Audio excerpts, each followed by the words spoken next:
I will now introduce our second speaker for the evening. Jim Sims has been a Toastmaster since joining Easy Speakers Club back in October of 1997. 20 years ago, Jim worked on Wall Street when the World Trade Center was attacked on a bright blue Tuesday morning. There's a light in this world, a healing spirit more powerful than any darkness we may encounter. We sometimes lose sight of this force when there is suffering and too much pain. Then suddenly, the spirit will emerge through the lives of ordinary people who hear a call and answer in extraordinary ways. Richard Attenborough. On this date 20 years ago, 343 New York City firefighters answered their last bell, and more than 60 police officers tried to make a difference in the towers. Every day, people died at the Pentagon, as well as 40 passengers who started the fight against terror on United Flight 93 when Todd Beamer said, "Let's roll." Tonight, Jim revisits one hero, Welles Crowther, the 344th firefighter, and how learning his story of unbridled sacrifice has helped Jim through all these years. Fellow Toastmasters, distinguished guests, Jim Sims. Are you okay? Or did you go to help someone? Ladies and gentlemen, 20 years ago on September 11th, that message was left on my voicemail at the United Way of Tri-State. It was by my cousin Flo. I didn't hear it right away because we had to work outside of Wall Street. We were several weeks working in Midtown because Mayor Giuliani, who was then America's mayor, he closed all of downtown Manhattan from 14th Street South. So it was a couple of weeks before I came and I heard that message. But she apparently left that message not short soon after American Airlines Flight 11 crashed into the North Tower. And we didn't learn it by listening to our radio. We didn't hear it because someone had watched TV. We learned about it because Terrell Walker, who had been one of our colleagues, had gotten a job with a nonprofit in Dallas. And he called up my colleague, Jeanette Bonner, and said, "Did you hear? A plane flew into the World Trade Center." We thought, well, it may be, if that happened, it would have had to be a sightseeing plane, and maybe the pilot suddenly had a heart attack, and God forbid he flew into the towers. We didn't realize the extent of what terror was that day at that moment when we heard from Terrell. And when I think about how do I make sense out of the 20 years that have gone by, I think back to beginning to try to make sense by using symbols. And oftentimes when we try to cope with tragedy and disaster, we look at those little signs. For some people, it could be the cross, the shape of the twisted steel beams that maybe resonates with us in terms of Christianity. For others, it could be the crushed helmets of some of those firefighters who died, who went up those stairs when countless others were coming down the stairs. For me, it's the red bandana. It is the red bandana that was worn by Welles Crowther that day. And he asked us, he was a 24-year-old equities trader for Sandler O'Neill. And from his grave, he asked us, what would you do in the last hour of your life? And that question has been answered by Welles and many others, heroes of that day. What was interesting is he was, I thought, an only child, but he was an only son of Allison and Jeff Crowther. And they didn't know what had happened to him. He died in the Trade Center like almost 3,000 others.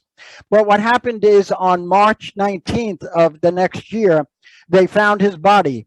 And where did they find his body? They found his body at the command center that the New York City Fire Department had set up in the South Tower.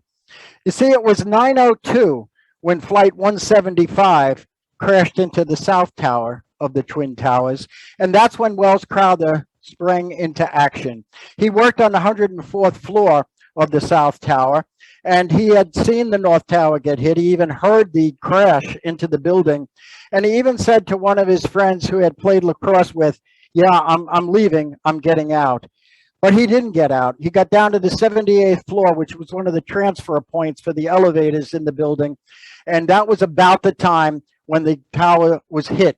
And there were people all around. Some were dead, some had lost limbs, and it was definitely a triage situation. And what his father looks back on is to realize that in that moment, it was as if Welles had taken off his equities trader hat and put on his firefighter helmet.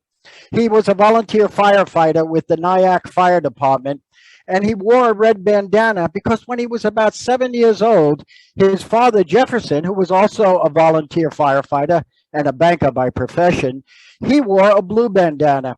And he said to Welles at the time, showing him a white fancy handkerchief, he said, this is for show. And showing him the red scarf, the red bandana, this is for blow. And wherever he went for the rest of his life, he always had a red bandana tucked into his pocket. And sure enough, because of the debris and the dust and everything that was around him on the 78th floor, he put on that red bandana in order to protect him. And there were two women who told their story in an article in the New York Times about 2 months later. And his father saw the article and he just shoved it aside. He said, I can't even read this. And Allison, his mother, read the story about people who had been rescued. And two of them, Lynn Yang and Judy Ween, actually described a man in a red bandana. And when she read that story, she said, Welles, you've come home. They knew what had happened. They knew that he had been the hero that day and that he had made a difference. And to this day, Boston College, where he graduated in 1999, they have an annual 5K run. The Nyack Hook and Ladder Fire Department, when they exit the firehouse, the last image that they see is his picture. And Judy Ween, who suffered a ruptured lung and broken ribs, and she described the experience to her husband when he came to visit her in the hospital. She said, people can live 100 years and not have the compassion, the wherewithal that he did in a single moment. And his father, Jefferson, said that he didn't live long enough to be head of a corporation or do good works or to endow a museum. But what he did on September 11th, that is his legacy. And the irony is that when he died and they went to take his stuff out of his apartment in Brooklyn, they found an application to be a New York City firefighter. And it was in 2006 that he was posthumously made a New York City firefighter. So in a sense, Welles Crowther is the 344th firefighter. And he had told his father a few months before, he said, you know what, I want to become a firefighter because if I sit in front of this computer for another 20 years, I'll never have resolve, I'll never have satisfaction, I'll never have closure. So that really made a big difference. And when I was thinking, how do I put this in perspective? Because some people have heard this story before, others may be hearing it for the first time. I thought about some of the things that I had learned just today. I didn't know that he wasn't an only child, and he had two younger sisters. One graduated in 2001 and one graduated in 2004. And his sister had actually written a book that is The Man in the Red Bandana to honor Welles, and it's for kids to talk about the tragedy of events like September 11th. I also read about what other items did I read about? Oh, I remembered that, oh, this is ironic. Do you know when his mother and father met? They met on a blind date. They met on a blind date on September 11th, 1968. I think it's ironic that I hadn't ever heard that story before. And so Welles made a big difference that day, and he answered the question about a hero. It's about what Ed Attenborough, who was an actor and a director, said about ordinary people hear a call and answer it in extraordinary ways. He certainly did that. When I was discussing what I wanted to accomplish tonight, John Morse reminded me, oh, I've heard that speech before. And he said, don't get too engaged in the beginning. Get to the story. And he said, tell them about the fact that you told Allison about the speech. What had happened is I first delivered this speech in 2013 on September 11th because I was a Toastmaster. Somebody who had been a Toastmaster up in Pasco County asked me to speak, and I spoke to the Pasco Aging Network. It's the first time I talked about Welles Crowther. It's the first time I had discovered him. It was the first time I put a face on the tragedy of that day and said, yeah, there are heroes among us. Could have been somebody holding the hand of a woman when they jumped together, because there were a lot of jumpers that day. That's how Chaplain Judge was the first tragedy, the first victim on September 11th. But what happened is on August 26th, 2014, she got a copy of the video of the speech I delivered to the Pasco Aging Network, getting for the first time a standing ovation. She said, I have finally had the opportunity to see your speech, and it was just wonderful. Thank you so much for remembering our son in such a meaningful way. So John helped me to put a face on that, because I realized that if it were not for Toastmasters, I wouldn't have been asked to give that speech on 2013. If it wasn't for Toastmasters, I wouldn't have discovered the story of Welles Crowther.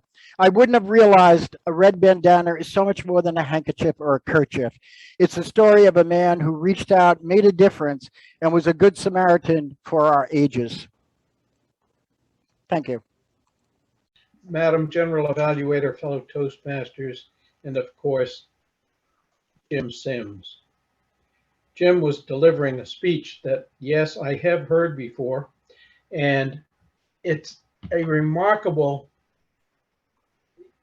retelling of a story that was absolutely spine-chilling, and that is the account of Welles Crowther. To start with, Jim was dressed impeccably.